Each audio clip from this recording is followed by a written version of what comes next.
আজকে আমরা চুল পড়া নিয়ে আলাপ করব, যেটা অত্যন্ত কমন একটা ডিজিজ আমরা চেম্বারে পাই। সাধারণত 50 থেকে 100টা চুল স্বাভাবিকভাবে একদিনে পড়তে পারে।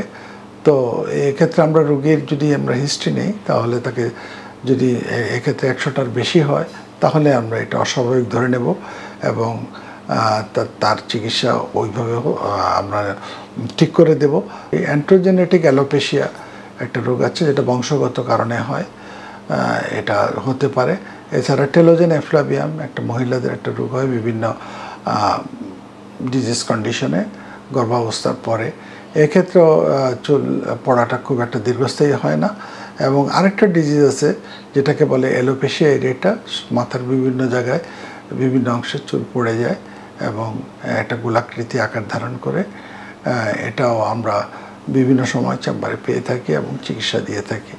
তো সেক্ষেত্রে আমরা যখন চুল পড়া নিয়ে আসে রোগী, আমরা ক্লিনিক্যালি বলতে পারি, জিজ্ঞাসা করে জানতে পারি যে যখন একটা রোগী একগোছা চুল, যেখানে 30 থেকে 40টা চুল থাকে, টান দিলে বা হাত দিয়ে যখন টান দেয়, সেক্ষেত্রে যদি 4-5টা চুল আসে সেটা স্বাভাবিক, কিন্তু 6-এর অধিক যদি চুল চলে আসে সেটা আমরা অস্বাভাবিক ধরে নেব এবং তাকে চুলের ট্রিটমেন্ট আমরা দিয়ে থাকি।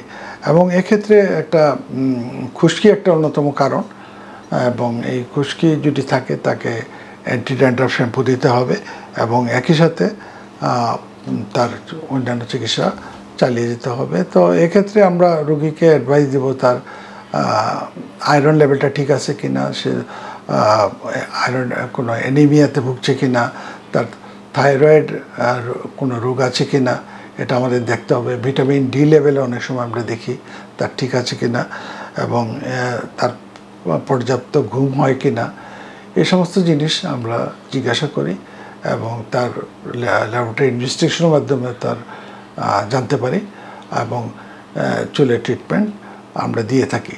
তবে হেয়ার ফলে বর্তমানে অত্যন্ত ভালো ট্রিটমেন্ট আমাদের দেশে এসছে, যেটা মেডিকেল ট্রিটমেন্ট। আমরা বিভিন্ন ধরনের খাবার ওষুধ দিতে পারি, বায়োটিন সমৃদ্ধ কিছু ওষুধ আছে, এগুলো আমরা দিই। পাশাপাশি মিনক্সিডিল জাতীয় স্প্রে আছে, এটা আমরা দিয়ে থাকি।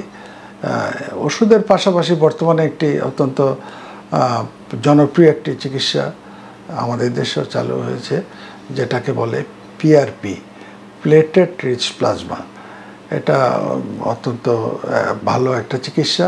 এক্ষেত্রে আমরা রোগীর 30 থেকে 40 ml ব্লাড নিয়ে থাকি, নিয়ে এটা আমরা সেন্ট্রিফিউজ মেশিনে সেন্ট্রিফিউজ করে তার প্লাজমাটা সেপারেট করে আমরা চুলের গোড়ায় ইনজেক্ট করি।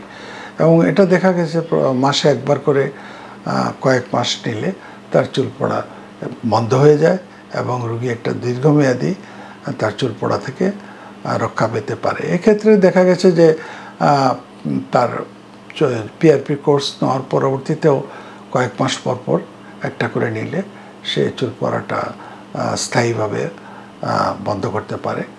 আর কিছু কিছু ক্ষেত্রে যেখানে পিআরপি আমরা খুব বেশি চুল পড়ে গেলে বা অ্যান্ড্রোজেনেটিক অ্যালোপেশিয়ার মধ্যে টাক হয়ে গেলে, সেক্ষেত্রে পিআরপি কাজ করে না।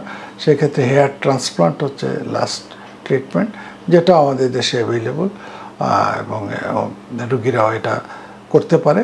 আমরা অ্যাডভাইস দিই এবং এটা একটা স্থায়ী চিকিৎসা।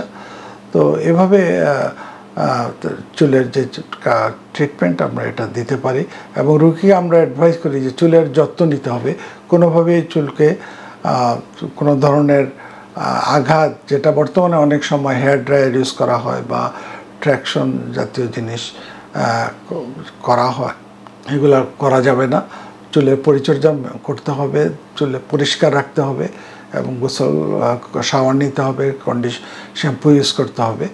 এভাবে রোগীর যদি তার চুলের প্রপারলি মেনটেন করে তার হাইজিন এবং পরিচর্যা যেটা বলা হয়, তাহলে সে তার চুল পড়া অনেকাংশে কমিয়ে ফেলতে পারবে।